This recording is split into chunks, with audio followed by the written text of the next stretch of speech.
अशोक ने कभी सोचा भी नहीं था कि उर्वशी यानी कि उनकी बहू वाकई में सिर्फ 2 जोड़ी कपड़ों में अपने ससुराल आ जाएगी। लेकिन ये बात अब सच हो चुकी थी। उर्वशी शादी का जोड़ा पहनकर आई थी और साथ में एक साड़ी लेकर आई थी। अगले दिन जब उर्वशी नहाने के लिए जाने लगी तो उसने अपनी सास को बुलाया। क्या हुआ बहू, मुझे क्यों आवाज दे रही हो? अरे मम्मी जी, मैं नहाने जा रही थी तो मुझे कपड़े चाहिए थे। कपड़े चाहिए थे तो कपड़े लेकर आओ। अब क्या तुम मेरे कपड़े पहनने वाली हो जो मुझसे कह रही हो कपड़े चाहिए थे? मम्मी जी, मैं शादी का जोड़ा पहन कर आई थी और एक साड़ी लेकर आई थी जो मैंने कल पहन ली। अब नहाकर वापस आने के लिए मेरे पास कपड़े नहीं है ना। हे भगवान, अब क्या होगा? थोड़ी देर में तुम्हारी मुंह दिखाई की रस्म है। मैंने मोहल्ले की सारी औरतों को न्योता दे दिया है और तुम कह रही हो कि तुम्हारे पास पहनने के लिए कपड़े नहीं है। मम्मी जी, आपने ही तो मेरे पापा से कहा था हमें तो बहू सिर्फ 2 जोड़ी कपड़ों में चाहिए।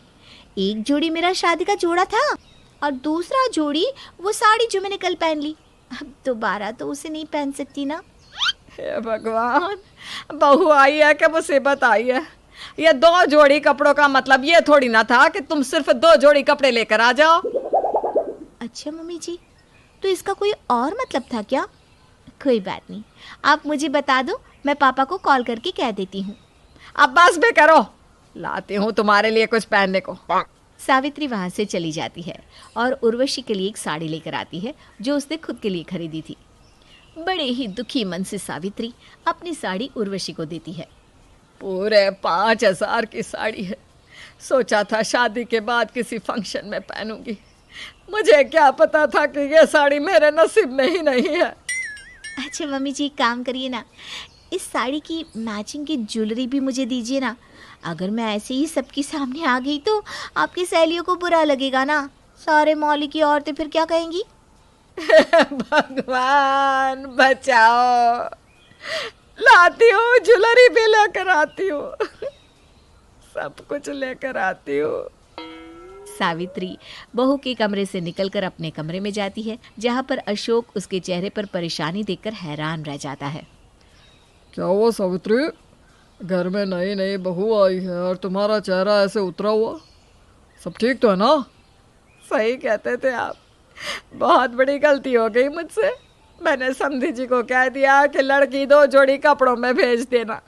उन्होंने तो 2 जोड़ी कपड़ों के अलावा एक कंघी भी नहीं दी अपनी बेटी को। उस दिन जब ये बात मैं कह रहा था तो तुम्हें कितना बुरा लगा था। अब आई बात समझ में? अच्छा ठीक है, अब मैं ही कुछ करती हूँ। जैसे तैसे करके उर्वशी की मुंह दिखाई की रस्म हो जाती है। अब उर्वशी के अपने मायके जाने की बारी थी, पग फेरों के लिए, और इसीलिए रमाकांत जी ने उर्वशी के ससुराल में फ़ोन करके उसे पग फेरों के लिए बुलाया। अरे उर्वशी बेटा, तुम्हारी पग फेरों की रस्म है ना, उसके लिए तुम्हें अपने मायके जाना है। हाँ तो बताइए ना मम्मी जी, किसके साथ जाना है, कब जाना है, कैसे जाना है? अरे बेटा, तुम्हारा मायका कौन सा दूसरे शहर में? यहाँ से 3 किलोमीटर दूर ही तो है, चली जाओ। अरे ऐसे कैसे चली जाओ?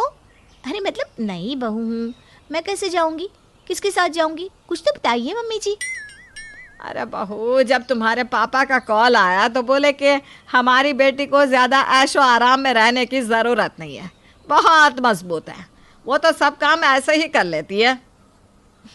ये बात तो सही कही पापा ने। जानती है, 5 किलोमीटर दूर सब्जी मंडी में ऐसे ही पैदल चलकर सब्जी खरीद कर लाती थी मैं। अरे वाह बहू, ये तो बहुत अच्छी बात है। मैं तो तुम्हारे पापा की बात सुनकर समझ ही गई थी कि तुम कितनी मेहनती हो। अब छोड़िए ना मम्मी जी, इन सब बातों का मेरे पग फेरे की रस्म से क्या लेना देना? अरे बहू, लेना देना कैसे नहीं है। अब मैंने तो नीरज से कह दिया कि वो ऑफिस चला जाए, वैसे भी बहुत दिनों से छुट्टी पर था ना। अरे लेकिन फिर मैं अपने मायके कैसे जाऊंगी पग फेरे के लिए?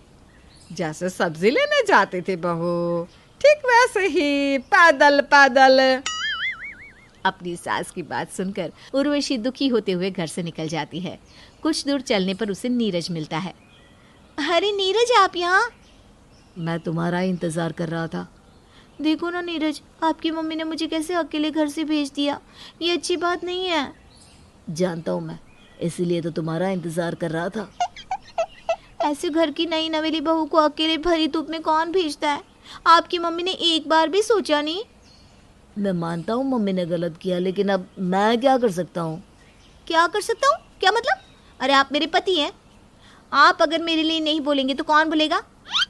नीरज उर्वशी को उसके मायके छोड़कर बाहर से ही चला जाता है, क्योंकि अगर वो अंदर जाता तो सबको पता चल जाता कि उर्वशी नीरज के साथ आई है, और फिर नीरज अपनी माँ सावित्री से क्या कहता। लेकिन उर्वशी इस बात पर अच्छी खासी नाराज हो गई थी। अरे ये क्या, पग फेरों के लिए बेटियां कभी अकेले नहीं आती। तुम्हारे ससुराल वालों ने तुम्हें ऐसे कैसे भेज दिया? देखिए ना पापा, एक तो अकेले भेजा और वो भी पैदल, एक गाड़ी तक बुक नहीं करवाई। कहने को रईस बनते हैं, लेकिन मेरे साथ शादी के पहले ही दिन देखिए कैसे सलूक किया है। ये उन लोगों ने अच्छा नहीं किया। कोई बात नहीं बेटा, मैं उनसे बात करने की कोशिश करूँगा। नहीं पापा, आपको उन लोगों से बात करने की कोई ज़रूरत नहीं है। अब मैं उस घर में वापस ही नहीं जाऊंगी। अरे बेटा, लेकिन तुम्हारी शादी को अभी सिर्फ 24 घंटे हुए हैं। ऐसे कौन अपना घर छोड़कर आता है? सही तो कह रही है हमारी बेटी। अरे जिन लोगों को अपने घर की बहू की जरा भी इज्जत नहीं, उनके घर हमें भी अपनी बेटी नहीं भेजनी। और इस तरह उर्वशी अपने ससुराल नहीं जाती। कई दिन बीत जाने के बाद इस बात का हल निकालने के लिए दोनों परिवार एक बार फिर इकट्ठा होते हैं। इस बार पंडित जी को भी बुलाया जाता है। उर्वशी बेटा, अब तुम्हें अपने मायके में नहीं ससुराल में रहना चाहिए। ये तुमने बहुत गलत किया है बेटा। पंडित जी, हमारी बेटी ने कुछ गलत नहीं किया। अरे उन लोगों ने भरी दोपहर में उसे अकेले पैदल मायके भेज दिया। ये क्या बात हुई? इसमें हमारी कोई गलती नहीं है। रमाकांत जी ने ही ऐसा करने को कहा था। कैसी बात करते भाई साहब? मैं भला ऐसा क्यों कहूँगा? अरे आपने ही तो फोन पे कहा था आपकी बेटी बहुत मेहनती है, कई किलोमीटर पैदल चल लेती है। अच्छा, तो आपने इसका मतलब ये निकाल लिया कि शादी के बाद पहली बार वो अपने मायके भी पैदल चलकर आएगी। मम्मी जी, वैसे भी पापा के कहने का मतलब ये नहीं था कि आप मुझे ऐसे अकेले भेज दें। अरे सावित्री जी, लड़की मेहनती है इसका मतलब ये नहीं होता। ये तो आपने गलत किया है। कैसी बात कर रहे हैं पंडित जी? जब ये लोग 2 जोड़ी, मतलब सिर्फ 2 जोड़ी कपड़ों में अपनी बेटी को विदा कर सकते हैं, तो हमने कैसे गलत कर दिया? अरे लेकिन ये बात तो आप ही ने कही थी ना। अरे रमाकांत जी बड़े बोले हैं। अरे 2 जोड़ी का मतलब केवल 2 जोड़ी नहीं होता। उनके कहने का मतलब था कि उन्हें खास दहेज नहीं चाहिए, लेकिन आपको अपनी बेटी को जरूरी चीजें तो देनी ही चाहिए थी ना। अब आई बात समझ में। और इस तरह से 2 जोड़ी कपड़ों में बहू के झगड़े को सुलझा लिया गया। अब दोनों परिवारों के बीच सब कुछ ठीक था।